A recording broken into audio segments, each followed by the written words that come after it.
கோவை சுகுணா ரிவ்வி பள்ளியில் மாணவர் தலைவர்கள் பதவியேற்பு விழா நடைபெற்றது. கோவை காந்திபுரம் சுகுணா ரிவ்வி பள்ளியில் 2024-25 ஆண்டு மாணவர்களுக்கான தேர்தல் நடத்தப்பட்டு அதில் மாணவர் தலைவர்கள் தேர்வு செய்யப்பட்டனர். இந்நிலையில் தேர்வு செய்யப்பட்ட மாணவர்களின் பதவியேற்பு நிகழ்ச்சி சுகுணா ரிவ்வி பள்ளி வளாக அரங்கில் நடைபெற்றது. சுகுணா மோட்டார்ஸ் மற்றும் கல்வி நிறுவனங்களின் தலைவர் லட்சுமி நாராயணசாமி தலைமையில் நடைபெற்ற விழாவில் பள்ளி தாளாளர் சுகுணா லட்சுமி நாராயணசாமி, சாந்தினி அனீஸ்குமார் ஆகியோர் முன்னிலை வகித்தனர்.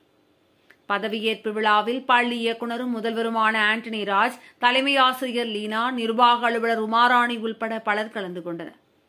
இதில் மாணவர் தலைவர், மாணவிகளுக்கான தலைவி, விளையாட்டு செயலாளர், கலை மற்றும் கலாச்சார செயலாளர், ஹவுஸ் கேப்டன், துணைத் தலைவர் உள்ளிட்ட பதவிகளுக்கு தேர்வு செய்யப்பட்ட மாணவர்கள் தங்கள் பதவிகளை ஏற்றுக்கொண்டனர்.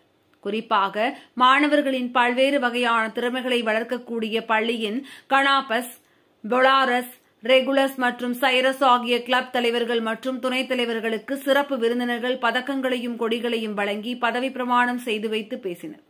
அப்போது பேசுகையில், புதிதாக தேர்ந்தெடுக்கப்பட்ட மாணவர்கள் தங்களுக்கென வழங்கப்பட்ட பொறுப்புகளை உணர்ந்து பொறுப்புடன் செயல்பட்டு மற்ற மாணவர்களுக்கு முன்னுதாரணமாக இருக்க வேண்டும் என அறிவுரை வழங்கினர்.